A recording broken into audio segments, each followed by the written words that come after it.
So here on November 24th of 2015, we have been given some somewhat sad news that Sean Gares has stepped down from the starting lineup of Cloud9, though I think, as we'll talk about in this video, his future surely still looks bright, and so it's not all doom and gloom.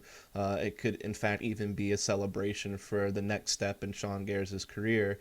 But essentially what I want to do with this video is just talk a little bit about Sean Gares' CSGO career as a player, talk a little bit about what his future might hold, and just sort of somewhat celebrate his career a little bit here and give you a little bit of history that maybe you didn't know about. And I'm kind of quickly throwing this together because the news just came out, I guess, an hour or so ago before recording this, but I wanted to put a little bit of something together. It won't be too long, especially since his future is still quite unclear. You know, more news may be released quite quickly in the coming days after this video is posted, but I wanted to put something out there just to kind of, talk about it a bit in a more positive light, because I think some people are probably deeply saddened by it, and it certainly is somewhat sad, but I think there's also some good to come around from this. It's also actually quite fitting. Sean Gares' CSGO career really started about 3 years ago, almost to the day, not quite. When he played with Area 51 back when the beta of that game was released, and some of his first LAN events in CSGO, I think the first one in CSGO would actually be the Season 12 ESCA LAN that took place back in like mid to late 2012, and this was actually the first CS LAN I ever attended as a commentator. So I remember this pretty vividly, and I remember meeting Sean Gares at this event, one of the nicest guys I've ever come across, just a really awesome dude. And they actually won that event. That was kind of the first CSGO LAN really almost ever played, period. It was certainly the first one in North America, and it kind of kicked off, the birth of this game, CSGO, that is now quite huge. And I remember that they beat kind of Team Dynamic, which was this team that was transferring over from Counter-Strike Source, and they still had many of their Source players, such as Adren and Pex, still involved, as well as Volcano, I believe, at the time. I remember they had removed, I think they removed Anger and Volcano, and they still had Adren, AZK, and Pex, and then they picked up Swag and Kiko originally. And I know that this Area 51 team that Sean Gares was part of, which originally featured people like Pinecone, but at this point in time, it was, Sean Gares, Symphis, Hiko, TCK, and Dazed. And we saw this team be able to beat that Dynamic team, as well as beating another team that was called like DTA, Don't Trust Anyone, which they were making fun of the fact that TCK used to play with them before joining Area 51 for this event. And that team had people that at this point, players like Frost, players that I guess many of the players on that team really don't play much anymore, to be honest, so may not recognize most of the things. I think Frost would probably be one of the most recognizable names that played on that lineup. And anyway, they won that event. Then shortly afterwards, they qualified for ESWC 2012 at a like PAX event or something like that, I believe it was. And they went on to play at ESWC 2012, where they took third place. And we saw I remember they had that big 16-0 against the Pro Gaming TD team from Brazil. Which, of course, some of these players, particularly, I guess, well, now the only player that's still left would be Steel, but he just retired from Luminosity. And, Kogu is just making his comeback now, but he was a player then. ZQKS, which was, the former member of what is Luminosity before they picked up Cold. So, some recognizable names here. They had that big 16-0 victory against them, and they had a tie against Mouse Sports. They lost to NIP in a close game. And they wind up losing a best-of-3 to Very Games, though they did take a map off of them on Dust 2 in overtime. And then they get knocked down to kind of the consolidation final after that, 'cause I believe it was like Very Games and NIP who played in the finals of that event, which I believe NIP won. And they beat N Faculty, which is one of the German teams, which I guess doesn't really feature anyone who is really big in German CS anymore.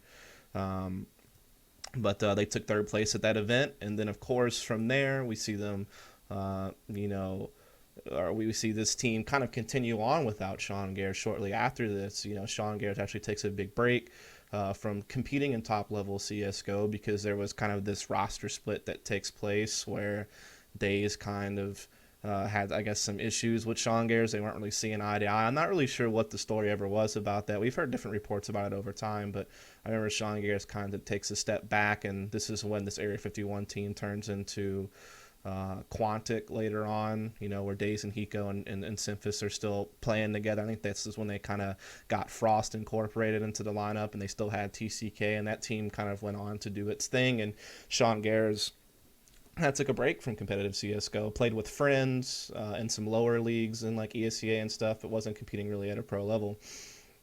However, he makes his comeback to the top of the scene with Complexity, which is when the Quantic lineup kind of broke up, and Hiko and Simphis kind of went its separate ways from Days, and that's whenever they picked up Nothing and Swag, who I believe were playing for Dynamic at the time. They kind of leave Dynamic after an ESCA event. I think this was like maybe the season 13 ESCA event or something like that. I mean, maybe it was season 14. No, I think it was season 13 ESCA event where Dynamic began to like break apart into, some of those guys going on to Curse and some of those guys just kind of coming to Complexity here with Nothing and Swag. And then, it's Hiko and Simphis, and they pick Sean Gares back up to be the in-game leader for this team. And we see them compete for the first time at the season 14 ESCA LAN, where they kind of beat some of the top North American teams, particularly Curse, I think was kind of the big name at that point in time, which was featuring players such as Skadoodle, who of course comes on the Cloud9 later, and then people like Adren, who now plays for Liquid, and then AZK, who's banned, Anger, who now plays for Winter Fox, and then Mospec, who completely like faded into oblivion after a couple of other ESCA events with different teams. And they went on to play NIP in the grand finals of this event, where they actually did take a map off of NIP. It was on Nuke, but they did wind up losing on Train and Dust 2, and so they take second place at that event. And then of course this Complexity team goes on to compete at ESWC 2013, a couple of months, or I guess maybe 2 or 3 months after that first LAN together at ESCA season 14. And once again they make it out of groups, but they had to play NIP first, I believe, in the quarterfinals, and they just kind of get obliterated by NIP at that event. Then the next event we see is pretty shortly after ESWC 2013, I think just later on that month, like this is November of 2013 now, and we see them, this is where they make their big top 4 finish, which is still the best finish their North American team has ever had at a Valve Major, and this was actually the first Valve Major. This is where they beat Very Games on Inferno in a best-of-1 in group play, which got them first out of the group because they had beat this in-faculty team that included some people that you'll know, like Pimp, who just recently got removed from Dignitas, and then Kerrigan, who now the in-game leader for TSM, Cajun B playing on TSM now, and then so they actually did beat that team on Inferno as well in a best-of-1. And then they went on and they had this upset game against Very Games where they beat them on Inferno. So, had some really good best-of-1 performances, went on to play Astana Dragons in the quarterfinals and won that series, and wound up losing to Fnatic in the semifinals, which is just this Fnatic that still had Schneider involved, and Pronax and Devilwalk, and and so kind of like an older version before they made their big change by picking up Olaf Meister and Krims and all that good stuff.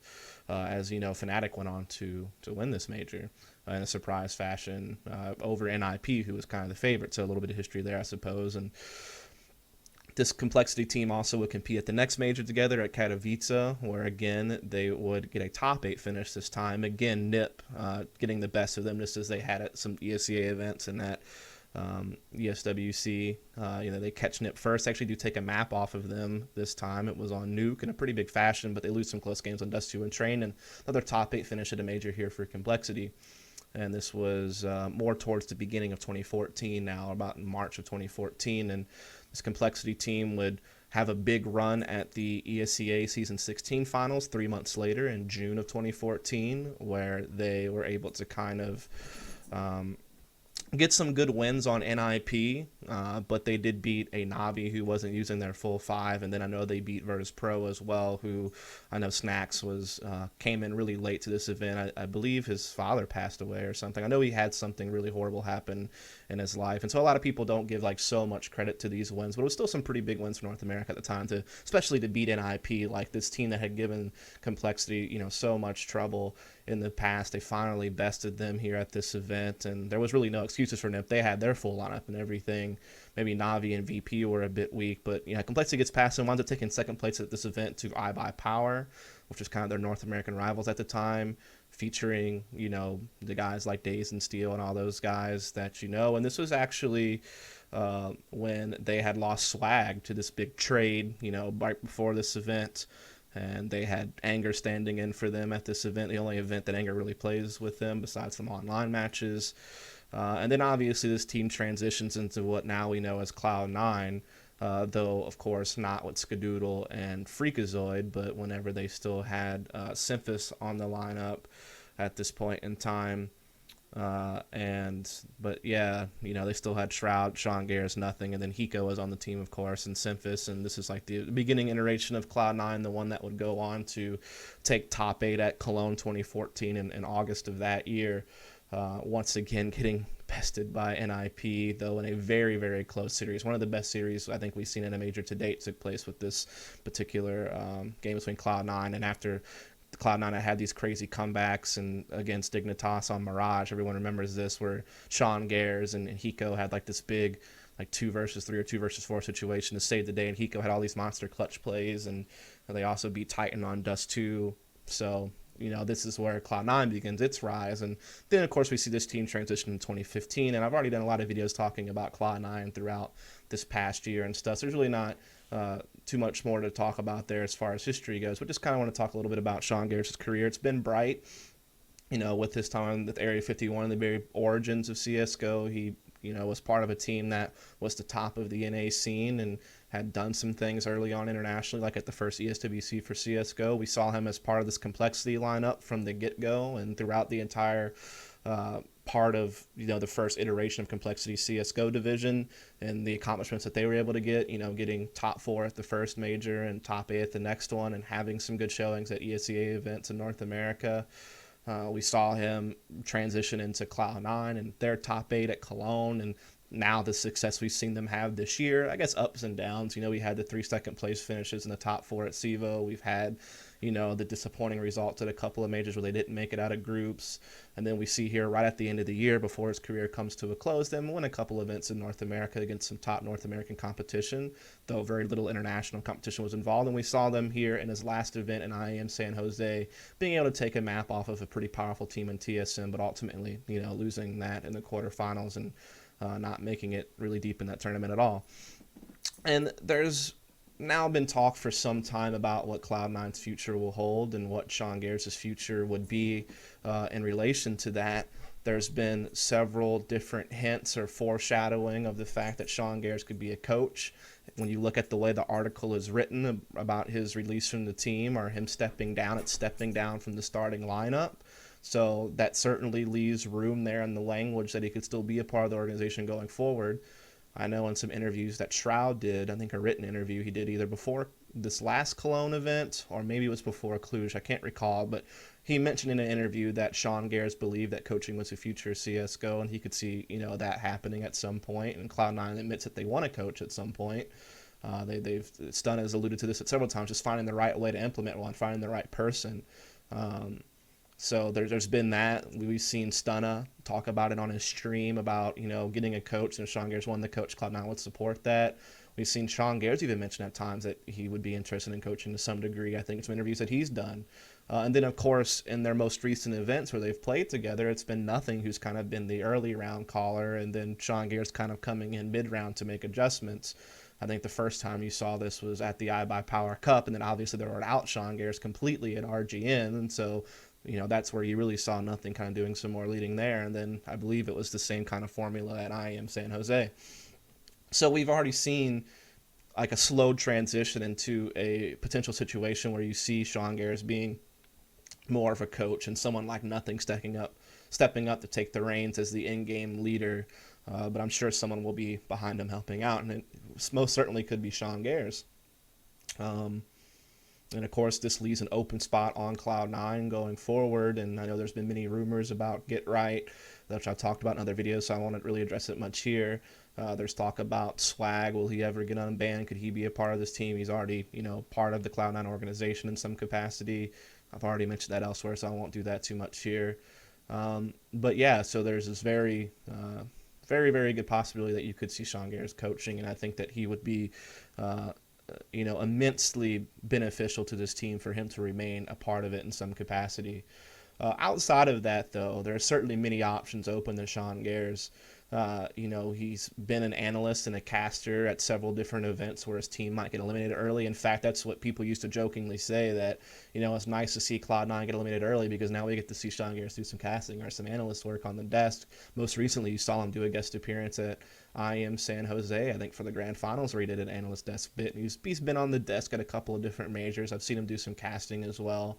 I remember him casting with Toss Pot for one event, for example. And, I've seen some different combinations. And he's the type of guy who's very knowledgeable, very well spoken. He could probably pair up with anybody and be a great caster. And, of course, his knowledge would be just super beneficial to an analyst desk. The way that he studies teams, he knows everything about them, what maps they like to play, what they don't like to play, how they play certain maps, how they might match up to someone else, and how they play.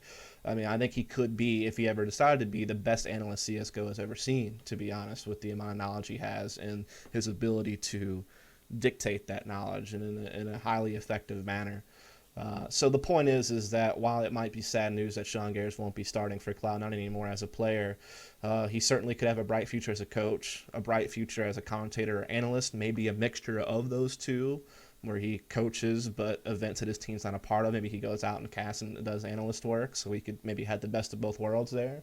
Or I'm sure he could find some type of industry job in esports to remain a part of the scene if he still chooses. But I also know, maybe other people don't know this, that he's had a rich education. I mean, I know he's went to school. I know he already has his bachelor's degree. I know at one point he was thinking about doing like pharmacy, but I think he went back to like engineering, which I think what his undergrad degree was. And I think he was even in grad school for some type of engineering before he went full time with Cloud9. So he certainly has that to fall back on as well if he wants to just go a completely different direction and do like esports stuff part time or not at all, just whatever he wants to do. The point is that the man has a bright future, whatever direction he decides to go. And so it'll be cool to see what he does, and I wish him the best of luck, and I think that he will have a bright future going forward. So yeah, let's leave it at that. I'm sure more news will come out in time about what Sean Gares may or may not do, but this is just kind of a video to talk about his career, because I think Sean Gares will certainly be remembered as one of the best in-game leaders, especially North American CSGO, if not one of the best CSGO in-game leaders, period, somewhere in the top 10 or what have you. Just a brilliant mind, a great player, a great commentator and analyst, and just an all-around awesome dude who's done a lot for the community, and is just someone that we all adore, and I'm sure that we all hope to see succeed in whatever he decides to do. So I'll just leave it at that. Hope you enjoy the video. Thanks a lot. And Sean, to you, if you're listening to this, man, thanks for all the memories when we have casted together or worked together or talked at events or even just talking on Steam, all the interviews we did together. You were my first interview for the talk show series, The Hype, that I did, and I always appreciated you being supportive of my content. Interviewed you a couple of times, so you're always, willing to work with me and help me do things, and I just appreciate all that, man. I wish you the best. So yeah, that's it for this video. Peace.